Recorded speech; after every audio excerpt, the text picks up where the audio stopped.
संसाधनों का विकास। संसाधन जिस प्रकार मनुष्य के जीवन यापन के लिए अति आवश्यक हैं, तो जो भी संसाधन हो, चाहे वह प्राकृतिक संसाधन हो चाहे मानवीय संसाधन हो, यह सब मनुष्य के जीवन यापन के लिए अत्यंत आवश्यक हैं। उसी प्रकार जीवन की गुणवत्ता बनाए रखने के लिए भी महत्वपूर्ण है। जैसे हम बात करें वायु, वायु हमारे लिए आवश्यक है। यदि हमें ऑक्सीजन नहीं मिलेगी तो हमारा दम घुटने लगेगा, कुछ समय के बाद हम मर जाएंगे, प्राण निकल जाएंगे हमारे। लेकिन अगर शुद्ध वायु हमें नहीं मिलेगी, शुद्ध पानी नहीं मिलेगा पीने के लिए हमको, तो अनेक प्रकार की बीमारियों से ग्रसित हो जाएंगे हम। तो वही बात कर रहा है कि संसाधन जिस प्रकार मनुष्य के जीवन यापन के लिए अत्यंत आवश्यक हैं, उसी प्रकार जीवन की गुणवत्ता बनाए रखने के लिए भी महत्वपूर्ण है। जल और वायु हमारे लिए आवश्यक तो है, लेकिन आवश्यक होने के साथ साथ इसकी गुणवत्ता अच्छी होनी चाहिए। अगर हम अच्छी वायु ग्रहण नहीं करेंगे, अच्छा पानी नहीं पिएंगे, तो अनेक प्रकार की बीमारियों से ग्रसित हो जाएंगे। ऐसा विश्वास किया जाता था कि संसाधन प्रकृति की देन है। ऐसा लोगों का विश्वास है कि संसाधन प्रकृति की देन है, ईश्वर ने हमको दिया है। परिणाम स्वरूप इसका परिणाम क्या हुआ? मानव ने इसका अंधाधुंध उपयोग किया है, जिससे निम्नलिखित समस्याएं पैदा हो गई हैं कि ये तो जब पानी है, वायु है, नदी है, तालाब है, झील है, झरना है, ये सब तो हमको ईश्वर के द्वारा प्रदान किया गया है। तो हमारे मन में एक धारणा बैठ गई कि ये कभी समाप्त नहीं होंगे, और हमने इनका अपने दैनिक जीवन में अंधाधुंध उपयोग किया है, जिसके कारण हमारे सामने आज अनेक समस्याएँ खड़ी हो गई हैं। जैसे कौन कौन सी समस्याएँ खड़ी हो गई हैं? कुछ व्यक्तियों के लालचवश संसाधनों का ह्रास हो गया है कि ज़रूरत हमको 1 बाल्टी पानी की है, लेकिन हम 100 बाल्टी पानी स्टोरेज करके अपने घर में रख लेते हैं। जो काम हमारा 1 बाल्टी पानी से होना चाहिए, उसकी जगह हम 10 बाल्टी पानी अनावश्यक बर्बाद कर रहे हैं। तो ये क्या है? हमारी लालच है, जिसके कारण पर्यावरण में एक पारिस्थितिकी में एक असंतुलन पैदा हो गया है। संसाधन समाज के कुछ ही लोगों के हाथ में आ गए हैं, जिससे समाज 2 हिस्सों, संसाधन संपन्न एवं संसाधन विहीन अर्थात अमीर एवं गरीब में बढ़ गया है। जो भी प्राकृतिक संसाधन है, किसी के पास पर्याप्त मात्रा में है, किसी के पास कुछ भी नहीं है। किसी के पास 100 बीघे ज़मीन है और किसी के पास 1 बीघा भी ज़मीन नहीं है जीवन यापन करने के लिए। तो क्या किया? तो जो संसाधनों का उचित बंटवारा न होने के कारण समाज 2 भागों में बढ़ गया, गरीब और अमीर में बढ़ गया। संसाधनों के अंधाधुंध शोषण से वैश्विक पारिस्थितिकी संकट पैदा हो गया है। आज क्या है, जैसे हमने पर्यावरण का, प्राकृतिक संसाधनों का इतना ज़्यादा इस्तेमाल कर दिए हैं, इतना ज़्यादा उपयोग अपने दैनिक जीवन में कर दिए हैं कि उनके समाप्त होने की संभावनाएं अब दिखाई दे रही हैं, और उनके दुष्परिणाम भी हमारे सामने आ रहे हैं। उनके दुष्परिणाम हमारे सामने क्या आ रहे हैं? जैसे वायुमंडल में तापमान बढ़ रहा है, तापमान बढ़ने के कारण अनेक प्रकार के रोगों से हम ग्रसित हो रहे हैं। स्किन कैंसर हो रहा है, आँखों में मोतियाबिंद हुआ जा रहा है, क्योंकि हमारी जो शरीर की बनावट है वह एक निश्चित तापमान ही बर्दाश्त कर सकती है। उससे ज़्यादा जब तापमान होगा तो फिर हमें अनेक प्रकार की बीमारियां होंगी। ओजोन परत का क्षरण हो रहा है। जो ओजोन परत है, जो लगभग 30 से 35 किलोमीटर की ऊंचाई पर हमारे वायुमंडल में है, जो सूर्य से आने वाली अल्ट्रावायलेट किरणों को रोक लेती है, जिसके कारण सूर्य की जो किरणें हैं वो तीव्र गति से हमारे धरती पर नहीं आ पाती हैं, उनका पूरा प्रकाश हमारे धरती पर नहीं आ पाता है, और या धरती पर समस्त जीव जंतु सुरक्षित हैं। लेकिन धीरे धीरे ये जो ओजोन परत है इसमें छिद्र हो रहे हैं, जिसके कारण सूर्य का प्रकाश अब तेज़ी से धरती पर आ रहा है। जब तेज़ी से धरती पर आएगा तो फिर मानव के जीवन में क्या होगा, आप कल्पना कर सकते हैं। पर्यावरण प्रदूषण और भूमि निम्नीकरण। भूमि का इतना ज़्यादा हमने उपयोग किया है, इतना ज़्यादा दुरुपयोग कर दिए हैं कि जो भूमि की गुणवत्ता है, उपजाऊ शक्ति है, वो समाप्त हो रही है। जैसे हम पंजाब की बात करें तो पंजाब में नदियों की उत्तम व्यवस्था है, सिंचाई की उत्तम व्यवस्था है, और सिंचाई की उत्तम व्यवस्था होने के कारण वहाँ अत्यधिक सिंचाई की जाती है, जिसके कारण वहाँ भूमि की जो गुणवत्ता है वह धीरे धीरे समाप्त हो रही है। मानव जीवन की गुणवत्ता और विश्व शांति बनाए रखने के लिए संसाधनों का समाज में न्याय संगत बंटवारा आवश्यक है, कि किसी के पास ज़्यादा संसाधन ना हो, किसी के पास कम संसाधन ना हो, जिससे समाज में एक प्रकार की विषमता, आर्थिक विषमता पैदा हो, अमीरी और गरीबी बढ़े, वो समाप्त होना चाहिए। उसका न्याय संगत बंटवारा होना चाहिए। यदि कुछ ही व्यक्तियों तथा देशों द्वारा संसाधनों का वर्तमान दोहन जारी रहता है तो हमारी पृथ्वी का भविष्य खतरे में पड़ सकता है। जैसे जो प्राकृतिक प्राकृतिक संसाधन है, मानवीय संसाधन है, वो सब जगह उपलब्ध हैं। हर देश में प्राकृतिक संसाधन है। तो कुछ देशों के पास, जो विकसित देश हैं, जिनके पास पर्याप्त टेक्नोलॉजी है, तकनीकी ज्ञान है, तो उन्होंने अपनी तकनीकी ज्ञान की मदद से उन प्राकृतिक संसाधनों का अत्यधिक दोहन किया है। वहीं जो विकासशील देश हैं, विकासशील देश जो है, क्योंकि उनके पास वो आर्थिक रूप से कमज़ोर है, पैसा भी नहीं है और उनके पास तकनीकी ज्ञान का अभाव भी है, मशीनें नहीं हैं, जिसके कारण वह प्राकृतिक संसाधनों का उपयोग नहीं कर पाए हैं। तो उसी की यहाँ बात कर रहा है कि यदि कुछ ही व्यक्तियों तथा देशों द्वारा संसाधनों का वर्तमान दोहन जारी रहता है तो हमारी पृथ्वी का भविष्य खतरे में पड़ सकता है। इसलिए हर तरह के जीवन का अस्तित्व बनाए रखने के लिए संसाधनों के उपयोग की योजना बनाना अति आवश्यक है। सतत अस्तित्व सही अर्थ में सतत पोषणीय विकास का ही एक हिस्सा है। अब सतत पोषणीय विकास क्या है, इसकी बात कर लेते हैं। तो अभी तक हम बात किए भंडार की, संचित कोष की, संसाधनों के विकास की, कि जिस प्रकार जो है मनुष्य के जीवन यापन के लिए संसाधन अत्यंत आवश्यक है, उसी प्रकार संसाधन की गुणवत्ता को बनाए रखना भी मानव की जिम्मेदारी है। और संसाधन का जब उचित बंटवारा नहीं होता है, जब संसाधनों का हम अत्यधिक दोहन करते हैं, तो उसके बाद हमारे सामने अनेक समस्याएं खड़ी होती हैं, जिनको हम देखें यहाँ की कौन कौन सी समस्याएं आज मानव जीवन के सामने खड़ी हैं।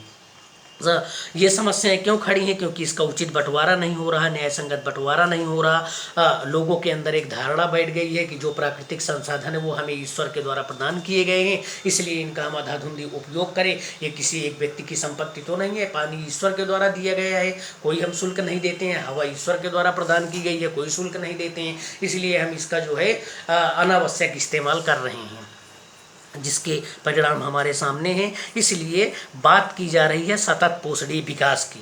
हमारे संसाधनों को, जो प्राकृतिक संसाधन हैं, उन प्राकृतिक संसाधनों के संरक्षण और उनके विकास के लिए ज़रूरी है कि हम सतत पोषणीय विकास की बात करें। विकास के साथ साथ क्या है सतत पोषणीय विकास, पहले देख लेते हैं। सतत पोषणीय आर्थिक विकास का अर्थ है कि विकास पर्यावरण को बिना नुकसान पहुंचाए हो और वर्तमान विकास की प्रक्रिया भविष्य की पीढ़ियों की आवश्यकता की अवहेलना ना करे। सतत पोषणीय विकास को पढ़ने से पहले थोड़ा से संक्षेप में मैं इसके बारे में आपको बता दूं कि जिस प्रकार वर्तमान समय में पर्यावरण को हानि पहुंचाई जा रही है, जिस प्रकार पूरे विश्व में एक पारिस्थितिकी असंतुलन पैदा हुआ है, तो इस पारिस्थितिकी असंतुलन में संतुलन पैदा करने के लिए, पर्यावरण या वातावरण के संरक्षण करने के लिए विश्व स्तर पर प्रयास किए जा रहे हैं। विश्व स्तर पर लगभग हर वर्ष कोई ना कोई सम्मेलन होता है पर्यावरण बचाने के लिए। तो इसी प्रकार का पहला सम्मेलन पर्यावरण की रक्षा करने के लिए, पहला सम्मेलन स्वीडन की राजधानी स्टॉकहोम में 1972 ईस्वी में 5 जून 1972 ईस्वी को आयोजित किया गया था। और पर्यावरण को बचाने के लिए लगभग 26 सिद्धांतों का उल्लेख किया गया था कि यदि हम इन सिद्धांतों का, यदि संपूर्ण विश्व के देश इन 26 सिद्धांतों का पालन करें तो निश्चित रूप से पर्यावरण का संरक्षण किया जा सकता है।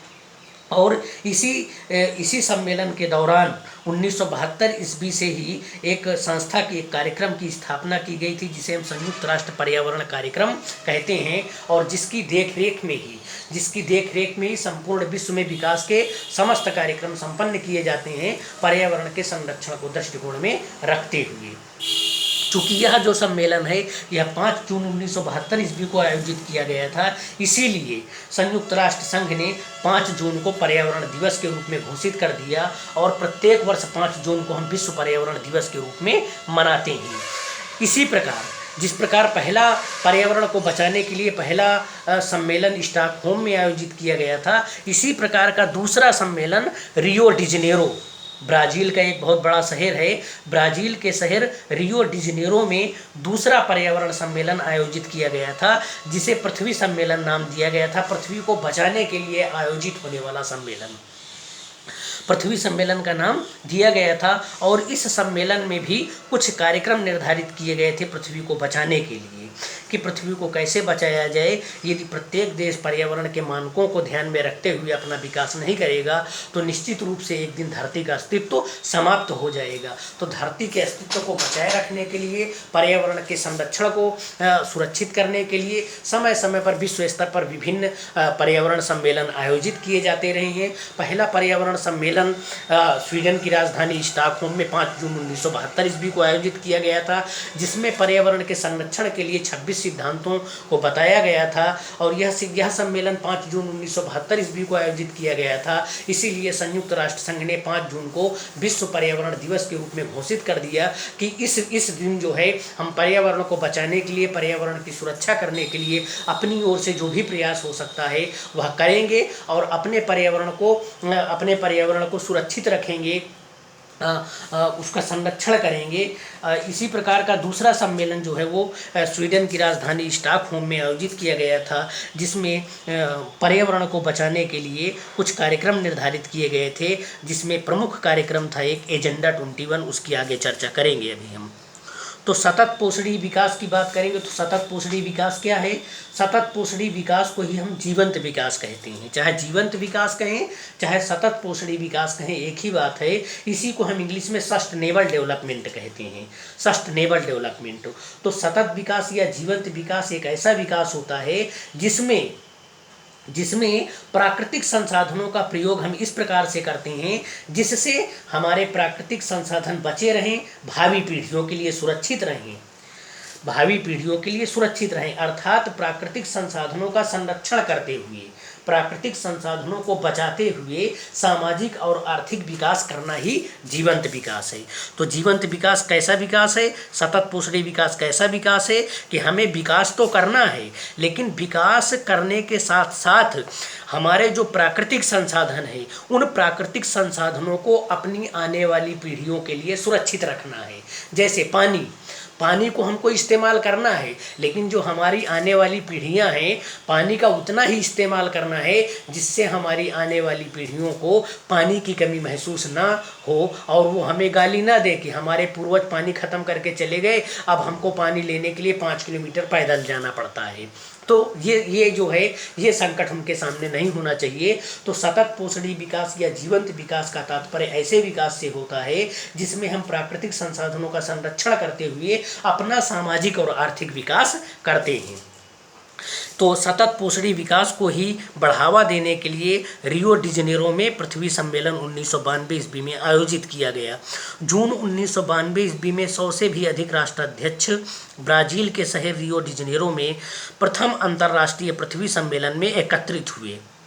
हालांकि पहला जो अंतर्राष्ट्रीय सम्मेलन है वो स्टॉकहोम में हो चुका था, इसे द्वितीय पृथ्वी सम्मेलन कहना चाहिए। तो प्रथम अंतर्राष्ट्रीय पृथ्वी सम्मेलन में एकत्रित हुए। सम्मेलन का आयोजन विश्व स्तर पर उभरते पर्यावरण संरक्षण और सामाजिक आर्थिक विकास की समस्याओं का हल ढूंढने के लिए किया गया था। इस सम्मेलन के आयोजित करने का प्रमुख उद्देश्य था पर्यावरण का संरक्षण कैसे किया जाए और जो हमारे सामने सामाजिक आर्थिक समस्याएँ हैं कि हम पर्यावरण का संरक्षण तो करेंगे लेकिन अपना सामाजिक आर्थिक विकास भी करना हमें ज़रूरी है कि हम सामाजिक और आर्थिक रूप से पिछड़े हुए हैं, हमको अपना सामाजिक आर्थिक विकास करना है। लेकिन सामाजिक आर्थिक विकास करना है कैसे? पर्यावरण के संरक्षण को ध्यान में रखते हुए।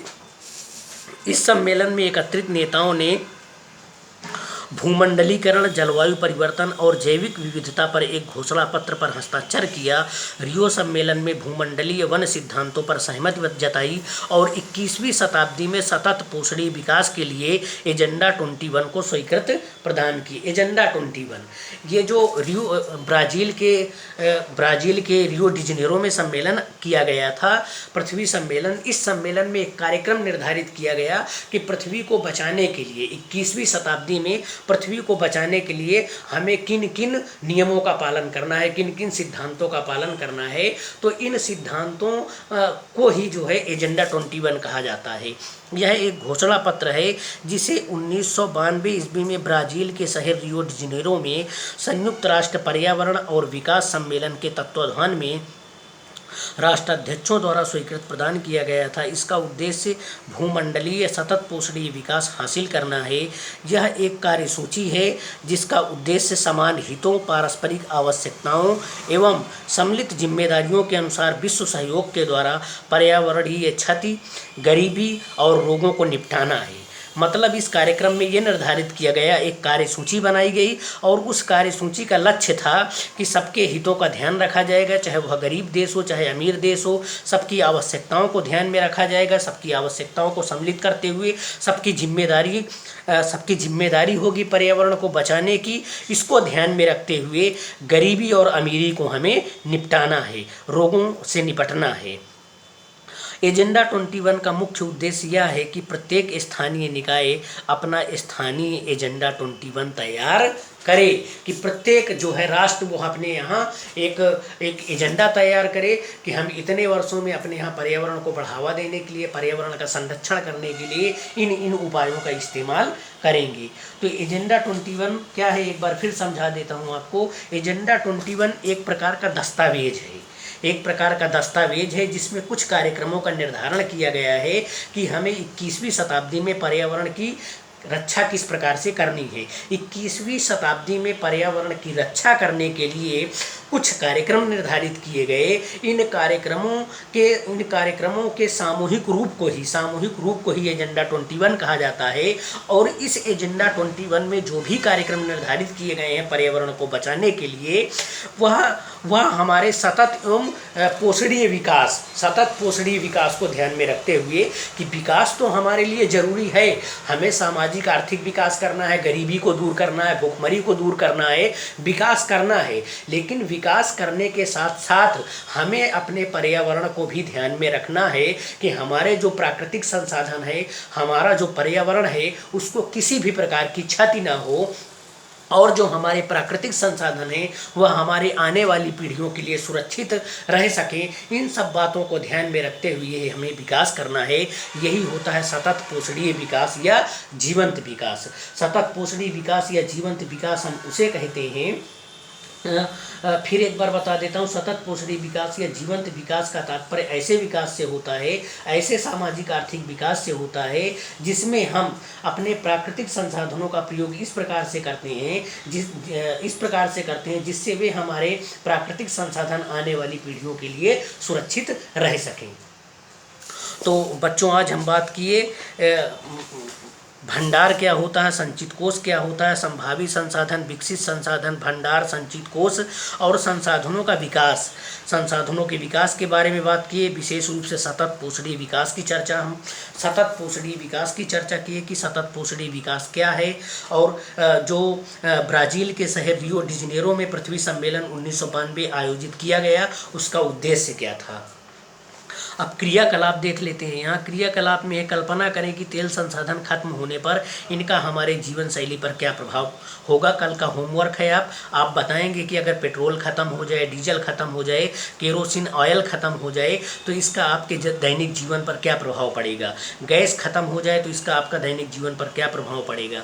घरेलू और कृषि संबंधी अपशिष्ट को पुनः चक्रण करने के बारे में लोगों के विचार जानने के लिए अपने मोहल्ले अथवा गाँव में एक सर्वेक्षण करें। लोगों से प्रश्न पूछें, उनके द्वारा उपयोग में लाए जाने वाले संसाधनों के बारे में वे क्या सोचते हैं, अपशिष्ट और उसके उपयोग के बारे में उनका क्या विचार है। अपने परिणामों का समुचित चित्र तैयार करें। ये कल का आपका होमवर्क है। इस होमवर्क को कल आप दिखाएंगे, फिर उसके बाद वीडियो डाला जाएगा। कल हम चर्चा करेंगे संसाधन नियोजन के बारे में। भारत में संसाधन नियोजन क्या है, इसकी चर्चा करेंगे। संसाधनों के संरक्षण की चर्चा करेंगे, भू संसाधन की चर्चा करेंगे। आप लोग पढ़ते रहिए बच्चों। एनसीईआरटी की किताब सब लोग आशा है खरीद लिए होंगे, नहीं खरीदे हैं तो अवलखेड़ा में आइए, वहाँ किताबों की दुकान में आसानी से मिल जाएगी, बहुत महंगी नहीं है ये किताब। आप चारों किताब नहीं खरीद सकते हैं तो कम से कम एक ही किताब खरीद लीजिए। इस किताब की कीमत मुश्किल से 15-20 रुपया होगी। 15 या 20 रुपये में ये किताब आपको 25 रुपया लिखा हुआ है इसका दाम। 25 रुपये में ये एनसीईआरटी की किताब आपकी भूगोल की मिल जाएगी, जिसका नाम है समकालीन भारत टू भूगोल। आप लोग खरीद लीजिए, पढ़ते रहिए। बहुत बहुत धन्यवाद।